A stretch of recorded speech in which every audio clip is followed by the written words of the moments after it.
More than a year of campaigning, the election is finally over. Arizona makes a firm choice, sending Republicans back to Washington. And we've been declared the winner, and I just want to say thank you so much. Hines was not the best candidate for that district, and Martha McSally has really been built into just about the perfect candidate for that district. While Democrats gained seats in the state legislature and held on to the Pima County Board of Supervisors. I think that's a good thing for this community. We ask what it means and why voters sent mixed results. This is Metro Week.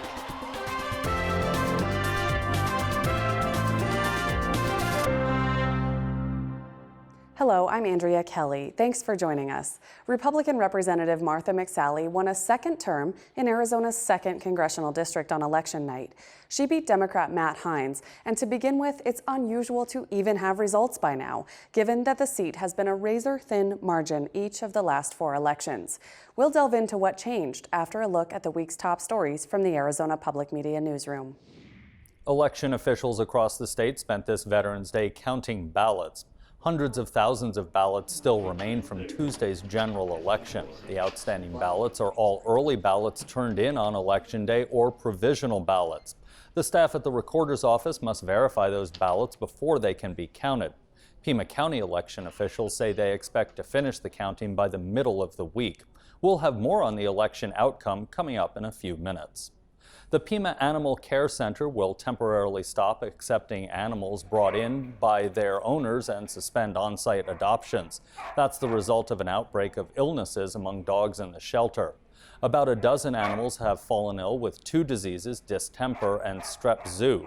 Both are highly contagious and can be deadly in dogs, but neither presents a risk for humans. Pima County officials say outbreaks like this are common in shelters. A very low rate of vaccinations in Pima County probably exacerbated the spread. The chief veterinarian at the shelter says 4 dogs have died. All animals in the shelter are being tested and closely monitored. Normal operations at the shelter are expected to resume in about 2 weeks. And the Tucson City Council spent time Wednesday talking about a proposal to make it illegal in the city to use a handheld cell phone while driving. The council did not take a formal vote on the proposal. Texting behind the wheel is already illegal in Tucson. For more on all of the week's stories, visit our website. This week, we'll analyze the races with our panel of Southern Arizona journalists and examine the results we got on election night. We'll start with Republican incumbent Martha McSally's victory in Arizona's 2nd Congressional District. This was the first time in at least 4 elections that the results for the congressional race in Southeast Arizona were clear on election night. The district's voter registration is so closely divided, it's considered one of the most competitive congressional seats in the country. But this year, a couple of hours after the polls closed, it was clear Republican incumbent Martha McSally's lead would hold. This is my first experience of having an election night party and knowing what the results are, so I'm amazed and honored that they've called the race, and it looks like we've had an outpouring of support, so I'll be able to continue to serve. She did as she has in past years, held an election night party of her own, not joining her fellow Republicans.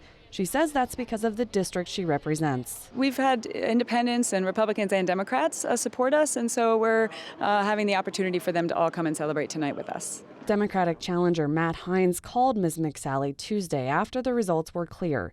Then he addressed supporters. I want to just commend all of you for all of the amazing hard work that you've done to make this night possible and successful for many of our candidates. So a lot of people are doing real well.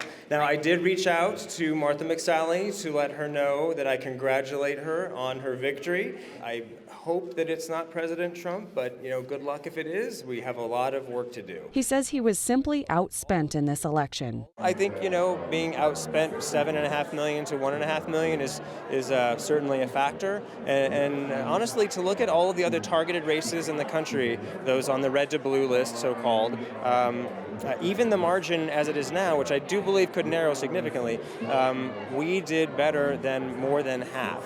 in this race, more than half of the targeted races by the National Democrats in the country. So I'm really proud of the race we ran. And look, there's a national, it appears, a bit of a national wave, a national trend going on that is potentially giving us a president-elect Trump, which we don't know yet. But I think that certainly given the context, I'm really proud of what my team and I were able to do. McSally looks to her to-do list, no shorter than it was 2 years ago. We still have a lot to do, so we've got to protect Davis-Monthan and Fort Huachuca. We've got to continue to do appropriate things at the federal level to remove barriers for small businesses, to grow our economy, to take advantage of commerce between Arizona and Mexico, dual manufacturing. I mean, opportunity for everyone, whether they're transitioning jobs or graduating from school. We've got to make sure that there's opportunity for them to meet their full economic potential, and I'll do my part at the federal role. We've also got to give our military everything that they need in order to keep us safe and protect the homeland. And as the only female veteran out of the GOP in this conference, in the last Congress, I'm going to continue to be a strong voice for our veterans and our military. Joining me today for more on how those results came to be, Christopher Conover of Arizona Public Media, Dan Shearer of the Green Valley News and Sahuarita Sun, Linda Valdez of the Arizona Republic, and Dylan Smith of the Tucson Sentinel. Dylan, this year is very different than 2 years ago when you and I sat at this table for 5 or 6 Fridays and talked about how we repeatedly just did not have results in the 2nd Congressional District of that year. We obviously have those results. We had them on election night. And Matt Hines said that he thinks the fundraising disadvantage for him was sort of the turning point. Do you agree? Well, that certainly played into it. There's a reason for the fundraising disadvantage in that the National Democratic Party did not funnel funds to this race in a way that we've seen in the previous, at least 3 election cycles when we saw much tighter races. They basically chose to focus elsewhere on different candidates, and basically, Hines was not the best candidate for that district, and Martha McSally has really been built into just about the perfect candidate for that district. You can disagree with her policy positions, but if you look at how somebody would run to get office in CD2, that's who you would be. The national Republicans did put money into that race, running ads against Matt Hines in favor of Martha McSally. So we saw a real difference in how the national parties were treating that race. And Linda, you mentioned last week how many fundraising emails you got from the Matt Hines campaign and how annoying they were in your email inbox. So do you think everybody else just also deleted them like you did? It's entirely possible. I have to make it clear, I was speaking about my personal email versus my work email, and there's a fine line between annoying and effective, and I really think that those emails crossed that line. A lot of what the Democrats in general sent out, there were all these breathless appeals of the world will end and we need your help, and they go on, and then at the end, it's not my help they need, it's my money. And they were very annoying. Matt's rose above the norm in annoying. Yeah, his were definitely annoying, and I was getting them in my work email, actually, and I was getting an awful lot of them, and he's a good doctor, but he was a really poor candidate. But Martha McSally was kind of in the mold of Gabrielle Giffords, where she really connected with the community. She was doing what people liked, and they said, yeah, give her 2 more years. She really earned it. That's why we saw such a voter margin as we did. I think my favorite email that I got on election day from a Democratic candidate was subject line, "This is the last email." And then about 2 hours later, I got another one from that same candidate asking for money yet again. So yeah, I don't think it was just Matt Hines. I think it was across the board Democrats. And actually, since we're talking fundraising, can any of you clarify why candidates would be fundraising on election day? Sure, it comes down to they still have bills to pay, and asking for money on Wednesday or Thursday or Friday or into next week, people are tapped out. They're finished with the election, so they've got to catch that fever as it ends, or they're really going to have trouble raising money to pay those last bills that come in. Dan, in Douglas, we saw some polling place issues. Go over what was happening down there on Tuesday. Well, there were a lot of problems in Douglas. Number one, the lines were about 3.5 hours long to vote. Number 2, the sprinklers went off and hit everybody. Oh my gosh. Number 3, they have one polling place. They had new machines. They had voters who weren't used to the new machines. And then all of that combined to make the poll workers a little jittery. But I'll tell you this, the real story in Douglas and in Bisbee, where they also had some issues, is that the community pulled together. Cochise County did a great job of bringing pizza, bringing water, making sure that everybody had what they needed, and the people were real patient, and they stood in line and they voted. So it really could have been a lot worse than it was. There were some issues. They recognized them. They even ran out of ballots at one spot, but they addressed them pretty quickly. So it could have been a major disaster. Instead, it was just a little blip on the screen. Dan, we were hearing that there's untold number of people who were leaving that polling place, so we don't know how many people didn't vote, and that it was a bigger deal than a blip. Do you disagree? Well, I think that there was frustration, especially when you show up and you see these long lines. Again, there's only one polling spot in the entire town. There was frustration.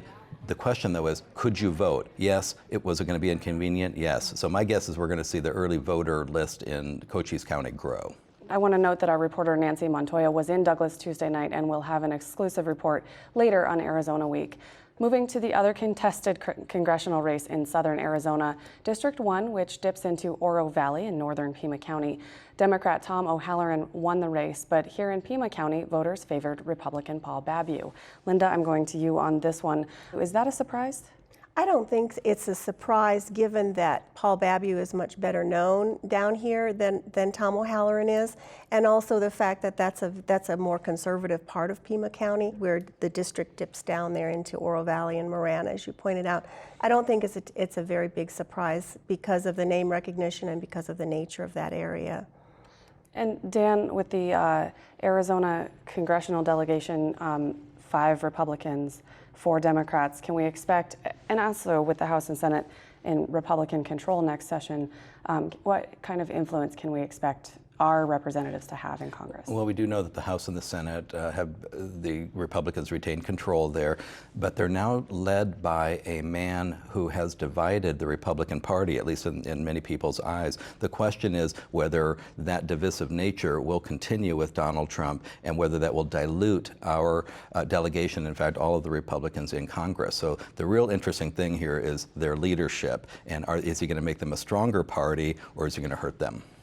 I think what's interesting also, especially when you look at the Senate and Arizona's relationship with Donald Trump, Jeff Flake, very much not a Trump supporter.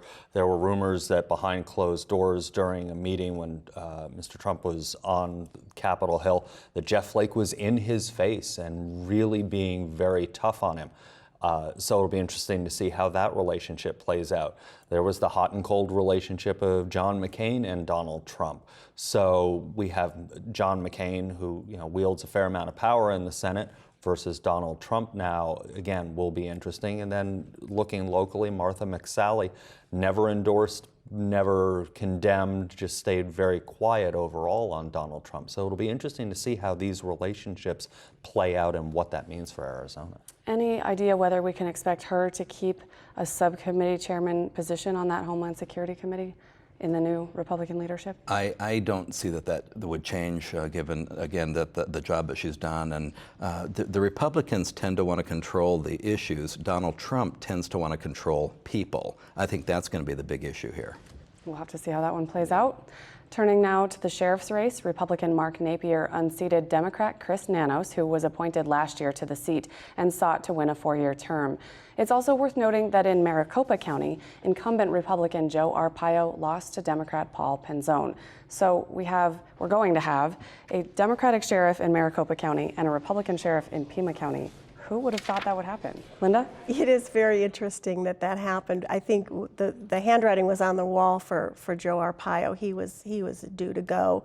And also the Nanos was not terribly popular down here. But there was a long time ago when Phoenix had a Republican, Democratic mayor, and Tucson had a Republican one, and people used to think that was rather odd, even though Phoenix is a pretty Democratic city. That's a good Phoenix point. itself. But I think it had more to do with the personalities in this case, and also that both of those sheriff's offices had been run by a a sheriff for a long time. Nanos, I don't think really counts. He was appointed, he was handpicked by Dupnik in an attempt to sort of keep the legacy going, I think. And Dupnik was there 35 years. Right, before that. and Arpaio was there for 24. So this is a big change for those sheriff's departments, and it was more about personality than party, I think, in both cases. Nanos really didn't have time to really take control of that department. He was only there a little bit more than a year. There were issues that built up in the Pima County Sheriff's Department, and, especially with the investigation and then indictment over misuse of some RICO funds. And he got blamed for that. How much responsibility he actually bears is something that we'll see as this case plays out. Certainly, Arpaio narrowly won last time around, and this time around was completely removed. The other interesting thing is how in Pinal County, in between, we see Babu losing his congressional race. He's leaving as sheriff, but now his hand-picked successor was actually blown out in the primary, in the Republican primary. So we see those three sheriffs are not going to be around anymore. Well, back to Pima County, morale is always a huge issue in law enforcement, and the sheriff's union played a huge role in shining a light on the fact that things were not just bad here, they were really bad. And I think in the end they convinced the voters that this was important enough where their jobs were being affected by the leadership. And Nanos was only leading the department for a year, but he was there for many, many years. And I think people said, you know what? There are enough question marks here. We just want to push it all aside, and we're done with them. And he was at the top for many, many years. He wasn't just in the department. He was effectively the person tasked with leading it who was not the politician. Correct, and he was deservedly so in that, because remember, he had experience on the corrections side and then as a deputy also, and then he came up through the ranks and really learned the department. But in the end, people decided this wasn't the department we want. In Maricopa County also there were a lot of issues with morale, and I think one of the appeal of both of these candidates is they were promising to professionalize the ranks, to professionalize the office, and not be politicians, and both did have politicians. I mean, Dupnik was not nearly the level as Arpaio, but was a pretty well-known politician. So I think this is a move, an attempt to try to remove some of the people who are getting highly paid at the top and focus more on the rank and file, and that was very appealing. Dylan, you mentioned the indictment of one of Chris Nanos' top deputies, and Sheriff Arpaio is facing criminal contempt of court charges. How much did those investigations have to do with both of their losses? I think quite a bit, at least just, the swirling publicity and, the sort of shadow that casts over a candidate to have your department under investigation like that. We should also note that the Pinal County Sheriff's Office is also under FBI investigation over possible misuse of RICO funds. So that's something that has sort of played into, these legal investigations, charges in Arpaio's case, and all of the money that's been paid out to settle previous cases has really affected how voters view those candidates. An interesting thing about Arpaio is he linked himself with Donald Trump, campaigned for him, endorsed him, and yet he lost Maricopa County. Trump obviously did not lose Maricopa County, so people did make that distinction, even though they were both delivering the same line on immigration and Mexico and so on. And this week I've actually heard a few people rumoring that maybe there's a place in the Donald Trump administration for Joe Arpaio. Another thing we don't know yet and we won't see until he starts to form his administration. Wouldn't that be a nightmare? That would be interesting. Well, and it's interesting because I've heard rumors that there could be a place in the Trump administration for Paul Babu, who also campaigned with Donald Trump. Questions have swirled around Jan Brewer, who campaigned with Donald Trump. Is there a place for her? Arizona may get another cabinet spot yet again, possibly Homeland Security. It's way too early to speculate, I think, intelligently on who will be where in a Trump cabinet. In the Pima County Board of Supervisors, incumbent Sharon Bronson kept her seat, as did Democrat Richard Elias, and of course Democrat Ramon Valadez was unopposed. So the board has a Democratic majority, retains that Democratic majority. The other two seats go to Republican Allie Miller and Republican Steve Christie. Dylan, tell me about the margin of victory in Sharon Bronson's race. Why was it so close? Really, the Republicans pinned a lot of their hopes on taking control of the Pima County Board of Supervisors on that race. So we see a margin of just a couple of thousand votes there. They poured a ton of money an unprecedented amount of money into a Board of Supervisors race, both to the candidate and a lot of the independent expenditure committees, hundreds of thousands of dollars. We also saw the Democrats realizing that they, to keep control, needed to defend this seat, and they put in a lot of money into the race as well. And I want to make note of the fact that ballots are still being counted, and we have the latest numbers on our website. When we get new numbers, we do post them on our website. So, but we are expecting that margin to hold, even though it's slim. It seems very likely at this point that that'll hold up. There really aren't enough ballots out there that it would take a big reversal, a big change in the trend for that to change. And the same with the Allie Miller's re-election race. That seems pretty likely to hold up at this point. The margin has actually been growing a little bit as the provisional ballots have been tallied in that race. But Brian Bickle gave a surprisingly strong challenge to Allie Miller. Really outperformed where he should have been based on the voter registration in that district. Yeah, that registration is so many more Republicans, and for him to come so close, you're saying you're surprised? Yeah, quite. In District 4, you interviewed Steve Christie on election night, Christopher, and he said he wants to see more leadership from the board. Can you tell us what he means about that? He's looking for two things, transparency, and he wants to increase the pressure from the Republicans on the board and try and get the Democrats to buy in to have Chuck Huckleberry retire. That's the county administrator. That's the county administrator. He really, and this was something that a lot of the Republicans want. They want to see Mr. Huckleberry go. They say he's been there too long, he's paid too much, it's time for new leadership.